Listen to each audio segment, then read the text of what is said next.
sa Papa Dudut Stories, ikaw ay hindi nag-iisa.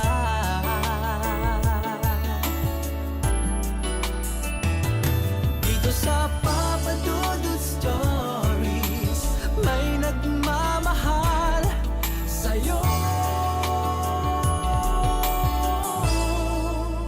Papa Dudut Stories, Papa Dudut Stories. Dear Papa Dudut, sa lahat po ng mga nakatutok ngayon, huwag kalimutan na mag-like, mag-share at mag-subscribe.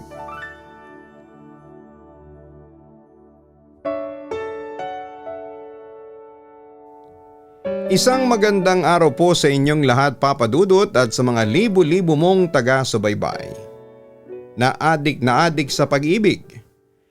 Papa Dudut, isang babae lamang ang una at huling nagpatibok ng puso ko. Nung una ko pa lamang siyang makita noon ay na-in love na ako sa kanya. As in super talaga. Ako kasi ang tipo ng lalaki na sabihin nating medyo pihikan pagdating sa babae. At sa kanya ko lamang yon nakita. Kumbaga nasa kanya na ang lahat kasama na ang puso ko. Grabing head over heels ang pagkagusto ko noon sa kanya at siya lamang noon ang naging laman ng puso at isipan ko. Pati nga sa panaginip ko ay siya ang laman noon. Pero Papa Dudut, hindi ko maiwasang mangamba noon na baka mauwi lamang sa walang pagmamahal ko sa babaeng yon. Dahil nga halos nasa kanya na ang lahat ay maraming lalaki ang tila mas deserving daw kesa sa akin. Pero syempre hindi ako nagpahuli. Ako yata ang mas deserving na lalaki para sa kanya. Kaso Papa Dudut, tuwing kaharap ko ang babaeng pinakamamahal ko ay hindi ko maiwasang mahiya. Dahil aaminin kong may pagkatorpe din kasi ako. Hoy Jancy, bakit tulala ka na naman dyan? Sino ba yung tinitignan mo? Puna sa akin ang kaibigan kong si Mart habang nasa school grounds kami. Nagpalipas ng vacant hour. Teka, si Lottie ba? Huwag mo sabihin sa akin na may gusto ka sa balyan ng yon. Pang-asar pa niya sa akin. Sira hindi si Lottie, no? Yung tinitignan ko si Barry. Pag-correct ako sa kanya. Ah, si Barry pala. Grabe, ang ganda niya pare. May paghangang wika ni Mart habang pinagmamasdan ng babaeng pinakagusto ko. Oo nga pare, ang ganda niya. Pagsang-ayon ko. Halos lahat na yata ng mabuting katangian na sa kanya na. Tama ka Mart. Maganda, matalino, sexy. Ano pa nga hanapin mo? Nasa kanya na ang lahat. Wika ko habang nakatingin sa maalanghel na itsura ni Barry. No wonder maraming babayang nainggit kay Barry. Isa na doon si Lottie. Natatawang wika pa ni Mart. Paborito kasing asarin ni Mart si Lottie na kilalang overweight sa school namin. Diyos ko naman, dapat lang na mainggit si Lottie kay Barry. Kumpara mo naman yung mukha ni Lottie kay Barry. Walang competition, no? Pare, kasi parang panalong-panalo na si Barry, ang sabi ko. And to add na dambo si Lottie, no? Natatawang dagdag naman ang kaibigan ko. Loko ka Mart. Baka kakaganyan mo kay Lottie, bumagsak ka sa kanya. Pangasar ko pa. Natawa lang din si Mart sa sinabi ko. Naku, pwede ba? Magpapakatandang binata na lang ako kesa patulang ko ang balya ng yun. Kahit na nag-iisang babae na lang siya sa mundo, hindi ko siya papatulan. Kung makapagsalita siya ay parang diring-diri siya kay Lottie. Naku, huwag kang magsalita ng ganyan Mart. Baka kainin mo yung sinasabi mo. Babala ko pa sa kanya. Mabalik tayo. Kahit na itapat si Barry sa mga beauty queens ng campus natin angat pa rin ang ganda niya. Ang swerte siguro ng magiging boyfriend niya, no? Pagpapatuloy ko. So ano Jancy, may plano ka bang digahan si Barry? Curious niyang tanong sa akin. Nahihiya ako pare, sagot ko. Samantala'y tumawa lang si Mart na malakas dahil sa sinabi ko. At kailan ka pa nagkaroon ng kahihiyan? Sa pagkakaalam ko pinanganak kang walang hiya. Ewan ko ba pare, pero ngayon lang ako naging torpe, sa totoo lang. Hindi ko alam kung ano bang meron kay Barry kaya palagi akong natatameme sa kanya. Pagtatapat ko. Isa lang ang ibig sabihin niyan. Nakatapat ka pare.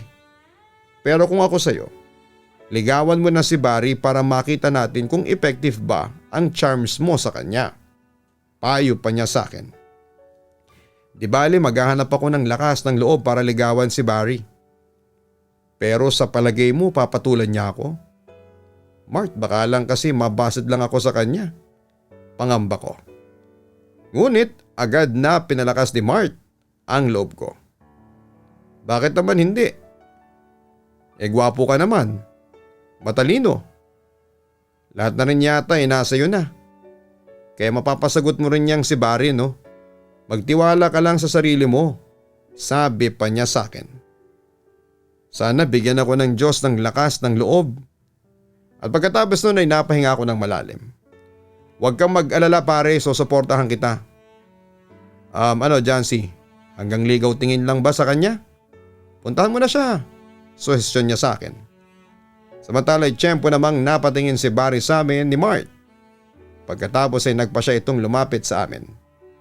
Lalo tuloy akong kinabahan at hindi ko talaga mapigilan noon ang pagtibok ng aking puso. Hi Jancy, Mart. Bate sa amin ni Barry pagkatapos ay tumingin siya sa akin. O Jancy, bakit pinagpapawisan ka dyan? Ang lamig-lamig naman ng paligid ha. Sabi pa niya sa akin. Hindi ako nakasagot, Papa Dudut. Sinalo naman ako ni Mart nang mapansing natameme ako kay Barry. Kumusta naman yung term paper ninyo, tapos na ba kayo? Tanong na lang niya kay Barry. Hindi pa kami tapos ni Carla sa term paper namin. Struggling pa kami sa chapter 4 eh. Kayo? Hindi pa rin kami tapos ni Jancy. Chapter 5 na kami pero si Jancy pinapolish pa ang chapter 3. Alam mo naman para hindi kami gisahin nila Dr. Makalintal at ni Dr. Balasan sa pre-oral defense. Narinig kong kwento ni Mart kay Barry. Nako, good luck sa ating apat. Sana pumasa tayo sa term paper natin para naman makagraduate na tayo. Sabi na lang ni Barry pagkatapos ay muling bumaling siya sa akin. Jancy, okay ka lang ba? Hindi ako nakasagot sa katanungan niya dahil sa sobrang kama. Kaya napangiti na lamang sa akin si Barry at nagpaalam sa aming dalawa. O siya, Jancy, umalis na si Barry. Ano, bakit natameme ka dyan? Grabe ang kaba mo kanina ha. Natatawang wika sa akin ng kaibigan ko. Oo nga pare, bakit ganun? Parang mahihimatay ako kanina. Parang nahihilo nga ako eh. Detalye ko pa sa kanya. Napapailing na lamang si Mart sa sinabi ko. Nahihilo ka kasi sa sobrang kabado. Ay naku Jancy. Gamitin mo na kasi ang makapal mo mukha kay Barry kung ayaw mong maunahan ka ng iba. Sabi pa niya sa akin. Papa Dudut, noong mga panahong yon ay nuknukan ako ng pagiging mahiyain. Ewan ko ba pero sa pagkakaalam ko ay pinanganak ako noon na makapalang muka pero pagdating kay Barry ay natameme ako. Stunner kasi si Barry kaya kahit sino lalaki ay natatameme sa kagandahan niya. Samantala kahit na limited edition lang ang kakapalan ng mukha ko ay tinuloy ko pa rin ang paglapit kay Barry hanggang sa makapagtapos kami ng pag-aaral. Pero pagkatapos noon ay pansamantalang nawalan kami ng komunikasyon sa isa't isa. Hanggang sa taon ng lumipas ay hindi ko pa rin siya nakalimutan. Pero Papa Dudut sadyang mabait ang Diyos at muli kaming pinagtagpo ni Barry isang araw. Kaunting kwentuhan pero umalis din siya kaagad dahil dadalawin pa niya noon ang kanyang lolo sa Muntinlupa. Simula noon ay lalo ako na-inspired at sumulat ng mga kanta. Oo Papa Dudut, naging amateur composer ako nang dahil sa lihim kong pag-ibig kay Barry. Ano pare, tapos na ba yung tinatype mong kanta? Tanong sa akin ni Mart isang araw habang nasa studio kami. Hindi pa nga inaayos ko pa kasi yung lyrics. Sagot ko sa kanya. I'm sure kay Barry mo na naman iaalay ang kanta mo. Natatawang wika pa ni Mart. Ba talagang nagagawa ng taong in love? Nagiging creative. Nga pala, kumusta na kayo ni Barry? Ano, naligawan mo na? Hindi pa eh. Sagot ko sa katanungan niya. Na-disappoint naman sa akin ang kaibigan ko. Kailan mo balak ligawan si Barry? Tila naiinip niyang tanong sa akin. Hindi ko pa alam eh. Hindi ko pa kaya. Hindi naman sa binabaliwala ako. Pero totoong wala pa rin talaga akong guts para sabihin kay Barry na mahal ko siya. Aminin kong hindi naman ako masyadong kagwapuhan para magkaroon ng sobrang confidence. Naku ha, Jancy. Kung ako sa'yo, ligawan mo na si Barry. Sige ka, baka maunahan ka. Balita ko kasi maraming nanliligaw sa babaeng yun. Ang sabi pa ni Mark. Nakaramdam naman ako ng kaba sa sinabi niyang yon. Ganon ba? At saka heto pa ha, mas gwapo at mayayaman ang nanliligaw kay Barry.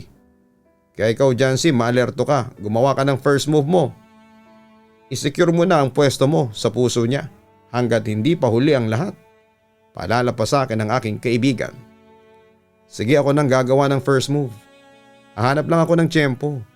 Sabi ko na lamang sa kanya. Pero ang tanong hanggang kailan ka maghahanap ng tiyempo? Usisa niya sa akin. Pare, magtiwala ka lang sa sarili mo. Maangkin mo rin niyang si Barry kung magtsatsaga ka lang. Huwag kang mag-alala, bilang kaibigan mo buo ang suporta ko sa iyo. Payo pa niya sa akin. Samantala'y muli kaming nagkita ni Barry at dinala ko siya sa aking studio. Pinarinig ko sa kanya ang aking mga obrang kanta at labis siyang natuwa. Hindi ko sinabi sa kanya na siya ang inspirasyon ko at sa kanya ko yon dinededicate. Sa kabilang banda ay nagulat ako nang madiskubre kong may talent pala si Barry sa pagkanta. Kaya nung araw na yon ay siya ang pinagdemo ko ng ilan sa mga paborito kong katha.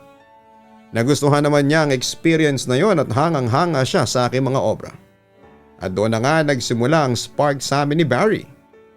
Papadudot, sinamantala ko noon ang pagkakataon na lumapit kay Barry. Umayo naman sa akin ang tadhana kasi palagi kaming pinagtatagpo ni Barry sa mga lugar na hindi namin expected na magkikita kami. Samantala isang araw habang nagpapalipas ako ng oras sa bilyaran kasama ng aking mga kaibigan. Kumusta naman kayo ni Barry? Huwag mo sabihin sa akin na hanggang ligaw tingin ka pa rin sa kanya ha? Natatawang tanong sa akin ng isa kong kaibigan. Hindi naman. Nag-improve naman ako kahit papano. Close na nga kami ni Barry. Masayang sagot ko. Inuunti-unti ko na ang panliligaw sa kanya. Nung isang buwan nga ginawan ko pa siya ng kanta at kinanta ko yon sa harapan niya. Ayun, nagustuhan naman niya. Balita ko pa sa kanya. Sumali naman sa usapan si Mark. At talagang may ganon ha. Palagi ko nga siyang ginagawa ng kanta. Minsan kinakantahan ko rin siya kaya heto, close friends na kami. Pagmamalaki ko pa. Wow naman Jancy, pero pare ko ako sa'yo. Tindihan mo na ang efforts mo sa panliligaw sa kanya kasi marami na ako nababalitaan na nanliligaw kay Barry. Pasalamat ka na lang sa lahat ng yun, binasted niya. Paalala sa akin ang isa ko pang kaibigan. Talaga, naku, lalo kong kinabahan. Kasi baka pihikan si Barry pagdating sa lalaki tapos kapag nanligaw ako sa kanya basa rin niya ako. Masakit yun kapag nagkataon. Pag-aalala ko. Sumagot naman si Mark. Ay naku pare, huwag kang maging negative. Malay mo may gusto pala sa'yo si Barry. At kaya pala niya binabase ang lahat ng nanliligaw may pagtingin siya sa'yo. Sa palagay niyo, pwede talaga mangyari yun? Bakit naman hindi? At saka napapansin ko kay Barry. Sa tuwing kasama ka niya, may kakaibang kislap sa mga mata niya. Nararamdaman ko Jancy, type ka ni Barry. Ngayon, ang gawin mo na lang, itodo mo ng efforts mo sa panliligaw. Di ba sabi nga kapag may tiyaga may nilaga. So kapag may tiyaga ka, may Barry ka. Wika pa ng isang kaibigan ko na siyang nagpalakas ng loob ko. Mamayang kaunti laking gulat ko nang makita kong dumaan si Barry sa harapan namin at tinawag kaming dalawa. Barry, anong ginagawa mo dito sa bilyaran? Curious kong tanong sa kanya noon. Kasama ko yung mga kaibigan ko, sinamahan ko lang sila. Doon kami sa kabila naglalaro, napadaan lang ako dito kasi parang nararamdaman kong may makikita kong kakilala. Ikaw pala yung makikita ko dito. Masayang kwento sa akin ni Barry. Napangiti lamang si Mart habang pinagmamasdan niya kaming dalawa ni Barry. It's a small world after all. Sa dinami-dami ng bilyarang pwedeng puntahan dito ninyo naisipang pumunta. Ano Jancy? Ibig sabihin niya talagang pinaglalapit kayo ng tadhana. Sabi pa niya. Marunong ka bang mag-billiards? Tanong ko sa kanya. Hindi naman ako naglalaro niyan ever since. Pag-amin ni Barry sa akin, medyo nahihiya pa nga ng kaunti. Gusto mong turuan kita? Pagbobolontaryo ko. Madali ka matututo sa akin. Dagdag ko pa. Talaga? Sige nga turuan mo ako. Gusto ko matuto niyan In fairness ay na-amaze naman ako sa iyo. Akala ko magaling ka lang kumanta at magsulat ng kanta. Magaling ka rin pala sa billiards. May paghangang wika ni Barry sa akin. Nako Jancy, dagdag pogi points na yan. Bulong sa akin ni Mark. Napangiti lamang ako sa sinabing yon ng aking kaibigan at muli akong bumaling sa babaeng pinakamamahal ko. Ano Barry? Halika, turuan na kita. Sige, magsimula na tayo. Nasasabik niyang wika sa akin. Papadudot simula noon ay gumawa na ako ng paraan para mapalapit kay Barry. Naging magkaibigan kami at doon ay ginawa ko ang lahat para maiparamdam sa kanya na espesyal siya sa akin. Madalas ko nga siyang alaya ng kanta noon. Madalas din akong gumagawa ng paraan para mas lalo siyang mapalapit sa akin. Tulad ng madalas naming paglabas at pagkain sa mga restaurants at manood ng sine. Pero syempre papadudot ay hindi ko rin maiwasan na mangamba. I was in the dilemma even though I'm head over heels in love with Barry. I didn't know if she even liked me as a boyfriend in the first place. But since pinanganak akong optimistic, ginawa ko pa rin ang lahat para makuha ko ang loob ni Barry. Go lang ng go. Kasi naniniwala ako sa kasabihang kapag may tiyaga ay may nilaga. At gusto kong malasap ang sarap ng nilagang yon papadudot. Ang mapasakin ng babaeng pinakamamahal ko. Papadudot ako ang tipo ng taong hindi madaling sumuko. Adventurous ako and I like challenges. Para sa akin ay isang challenge si Barry kaya gumawa ako ng paraan para lumapit ang loob niya sa akin. At nagtagumpay naman ako papadudot. Naging close kami ni Barry at doon ay nagkaroon na ako ng pagkakataong manligaw sa kanya. Ilang buwan din ang inabot ko noon papadudot bago ko tuluyang makuha ang minimithi kong tagumpay. Barry, meron pa akong ibibigay sa iyo, heto. Sabay abot ko sa kanya ng isang box na nakabalot sa pink na gift wrapper.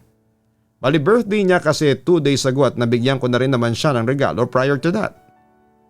Pero nung may makita akong interesanting bagay na binebenta sa mall, ay naisipan ko na bilhin yon at iregalo sa babaeng pinakamamahal ko.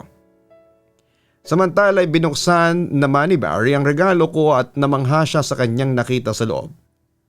Ang ganda naman nito, heart shape na salamin. Basahin mo yung nakaukit na dedication sa loob ha. Diyan sa likod Wika ko sabay turo sa likod ng salamin. At binasa nga ni Barry ang nakasulat sa likod. My day is complete when I see your beautiful face. And being with you is more than just a dream come true. And everything I do is out of loving you. Pagkatapos noon ay napatingin siya sa akin. Para bang gusto niyang sabihin sa akin na kung ano bang ibig sabihin nun. Kaya nag-decide na akong ipagtapat sa kanya ang totoo kong nararamdaman. Barry, gusto ko sanang sabihin sa iyo na I love you. Minahal kita kasi nasa iyo na ang lahat. Kasama na ang puso ko. Sa wakas ay nasabi ko na rin sa kanya ang lahat papadudot. Samantala'y nagulat naman si Barry sa aking ginawang pag-amin. Pero sa huli napangiti siya sa akin. Jancy, thanks, sabi niya sa akin. Alam mo ba, nung una pa lang kitang makilala, umanga na ako ng todo sa iyo. Sabi nila, love at first sight daw ang tawag doon. Ewan ko ba pero simula nung makita kita, hindi na kita maalis sa puso't isipan ko. Parang ikaw na yung nagpapagalaw ng mundo ko. Barry, matagal ko nang tinatago ito sa iyo at ngayon lang ako nagkaroon ng lakas ng loob na ipagtapat sa iyo. Kasi natatakot ako na baka kapag nagtapat ako sa iyo ay masira ang pagkakaibigan natin. Ayaw ko mangyari yon kaya kinikimkim ko ito. Pero hindi ko na makayanan pa ang pagtatago. Kaya heto ko ngayon sumusugal na ipagtapat sa iyo ang lahat. Na umaasa ako na magiging tayo din sa huli. Natatanggapin mo ang pagmamahal ko. Paglalahad ko ng aking tunay na nararamdaman na matagal kong kinikimkim sa aking puso. Tinitigan ko si Barry at gusto kong iparating sa kanya na sincero ako sa lahat ng mga sinabi ko. At pakiramdam ko ay naramdaman naman yon ng babaeng pinakamamahal ko. Jancy, tinatanggap ko yung pagmamahal mo. Masayang sabi naman niya sa akin. Sa puntong yon ay ako naman ang nagulat. Hindi ako makapaniwala sa mga narinig ko. Ha? Talaga, Barry? Oo, mahal din kita, Jancy. Katulad mo ay na-love at first sight din ako sa iyo nung una tayong magkita. Alam mo ba, maraming nagsasabi sa akin na nasa akin ang araw ang lahat. Maganda, matalino, kabaitan, magandang trabaho, lahat-lahat. Pero sa totoo lang ay may kulang pa rin sa buhay ko. At ikaw yon, Jancy. Ikaw yung matagal ko nang hinahanap. Pagtatapat niya sa akin. Bigla naman ako nakaramdam ng pagkahilo at butterfly sa aking sikmura dahil sa pangyayari. Napangiti naman sa akin ang babaeng pinakamamahal ko. Ganyan talaga kapag sobrang kaba at kasiyahan ang nararamdaman mo. May hilo ka talaga. Jancy. Kaya ni isang manliligaw ko ay wala akong sinasagot kasi ikaw nga ang gusto ko. Mapasakin ka lang. Masasabi ko ng kumpleto ang buhay ko. Mahal na kita, Jancy. Grabe ang saya-saya ko, Barry. Mahal na mahal din kita. Wika ko habang napayakap ako sa kanya. So tayo na ha. Akin ka na at sa'yo na ako. Sabi pa sa akin ni Barry. Maraming salamat sa pagmamahal mo sa akin. Hindi ko may paliwanag ang kasiyahang nararamdaman ko ngayon. Pangako ikaw lang ang mamahalin ko hanggang huli. Ako rin ay magiging mabuti akong boyfriend sa'yo. Ikaw lang ang mamahalin ko at umaasa din ako na tayo pa rin hanggang sa finish line. Ang sabi ko naman sa kanya noong araw na yon. Papa Dudut, grabe. Sobrang tuwang-tuwa ako nang sabihin sa akin ni Barry ang lahat. Hindi ko akalain noon, Papa Dudut, na may nararamdamang pagmamahal na rin siya sa akin na hindi niya masabi-sabi. Kaya nung nagkaaminan kami talagang nahilo ako. Hindi kasi ako makapaniwala na ako na lang pala ang kulang sa buhay niya. Papa Dudut, simula noon ay naging kami na ni Barry. Doon ay lalo naming minahal ang isa't isa. Naging mabuting boyfriend ako sa kanya at ganon din siya sa akin. Tumagal rin kami ng ilang taon bago kami tuluyang nagpasya na magpakasal. At nang dumating ang araw ng aming kasal, ay walang mapaglagyan ang kasiyahan namin ni Barry. Kaya nung gabi ng honeymoon namin, well, curious lang ako. Love, sa dinamid namin ng babae sa akin ka na in love? Curious na tanong sa akin ni Barry. Ewan ko basta nung nakita kita na in love na ako sa iyo. Alam mo yun? Parang binulong sa akin ng Diyos na ikaw daw ang babaeng nakalaan para sa akin. At saka katulad ng sinabi ko sa iyo, dati pa nasa iyo na kasi ang lahat ng hinahanap ko sa isang babae. Pati ng puso ko nakita ko sa iyo. Kaya nga nung sinabi mo sa akin na mahal mo rin ako. Naku, ang matagal mo nang hinahanap para akong mahihimatay sa sobrang kaba at kasiyahan. Sinserong wika ko sa kanya. Natawa naman siya sa akin. Ganon ba talaga? OA? Oy, di OA yun ha. Yun talagang nararamdaman ko nung naging tayo. Depends ako. Pero ngayon sa akin ka na, nagpapasalamat ako kay God kasi binigay niya sa akin ang isang babaeng katulad mo. Regalo ka sa akin ng Diyos, Barry, at iingatan ko yun hanggat nabubuhay ako. Pagkatapos noon ay hinalikan ko siya sa labi. Lalo namang naging playful si Barry sa akin. Ikaw, Barry, anong nakita mo sa akin? Bakit ako ang pinili mo kahit na maraming lalaki ang naliligaw sa'yo noon? Tanong ko pa sa kanya. Well, hindi ko rin alam kung bakit, pero nung makita kita, talagang humanga na ako sa'yo. Bukod doon ay nahulog ang loob ko sa'yo kasi mabait ka, malalahanin, Basta lahat ng hinahanap ko sa isang lalaki, sa isang asawa ay nakita ko na sa iyo. At mas lalo pa kitang minahal kasi todo efforts talaga sa panliligaw mo sa akin. Nakita ko sa iyo yung sincerity kaya nung magtapat ka ng pag-ibig sa akin ay sinagot na kita. Ania. Alam mo Barry, ngayon ko ulit napatunayan na magaling talaga ang Diyos. Biruin mo ha, sa dinami-rami ng tao tayo pala ang magkakatuluyan. Masaya kong sabi sa kanya. Kasi we're meant for each other. Dagdag naman niya. Pagkatapos noon ay pinagsaluhan na namin ang gabing yon habang punong-puno ng pagmamahalan. Papa Dudut. Pagkatapos noon ay naging masaya ang relasyon namin ni Barry bilang mag-asawa. Naging magkatuwang kami sa hirap at sa ginhawa. Siya ang naging inspirasyon ko sa paggawa ng mga kanta. Masasabi kong araw-araw ay tumitindi ang pagmamahal ko kay Barry. Kaya hindi namin namalaya noon ang pagdaan ng panahon. At eto na nga kami, 15 years na kaming mag-asawa ni Barry. May 6 na anak na nga kami, sina Joshua, Jeromel, Aliana, Erwan, Wade at Cristela. Si Barry naman ay isang faithful housewife habang ako ay nagmamanage ng aming negosyong recording and dubbing studio. Paminsan-minsan ay sumusulat pa rin ako ng kanta at ang ilan ay kinanta ng ilang sikat na singers ng bansa. Papadudot maayos at masaya naman ang buhay ng aking pamilya at kung mahihilingin pa ako sa Diyos siguro ay good health and long life na lang sa aming lahat. Especially sa aming mag-asawa.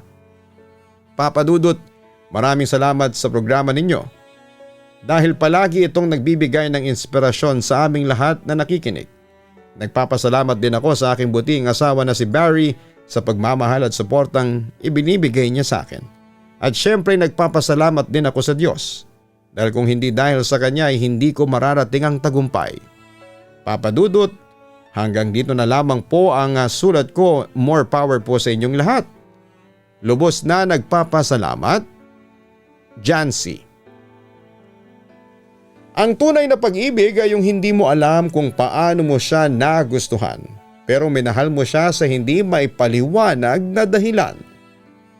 Ganon ang konsepto, lalo na yung tinatawag na love at first sight. Sa kaso nina Jancy at Barry, makikita mo talaga na umaayon talaga sa kanila ang tadhana.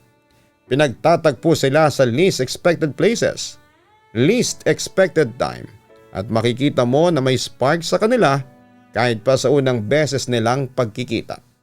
Malay natin totoo talaga yung tinatawag na soulmate at masasabi natin ganon sina Jancy at Barry. Sila talagang tinadhana ng kapalaran para magmahalan hanggang sa katapusan. Sana all. Anyway, maraming salamat Jancy sa pagbabahagi mo ng iyong kwento. God bless sa inyong mag-asawa at magpatuloy ang pagdating ng swerte sa inyong mga buhay.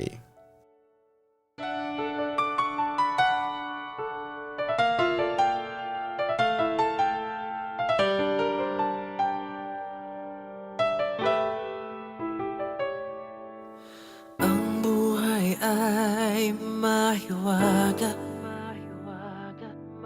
laging may lungkot at saya. Sa Papa Dudut Stories, laging may karamay ka.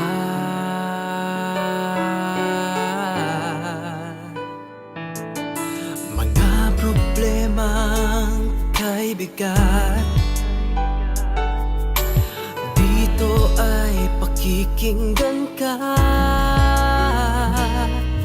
Sa Papa Dudut Stories, kami ay iyong kasama. Dito sa Papa Dudut Stories, ikaw ay hindi nag-iisa.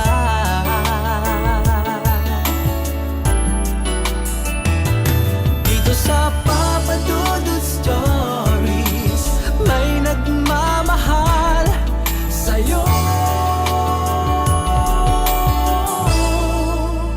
Papa Dudut Stories,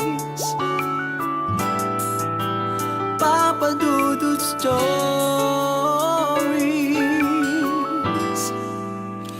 Papa Dudut Stories.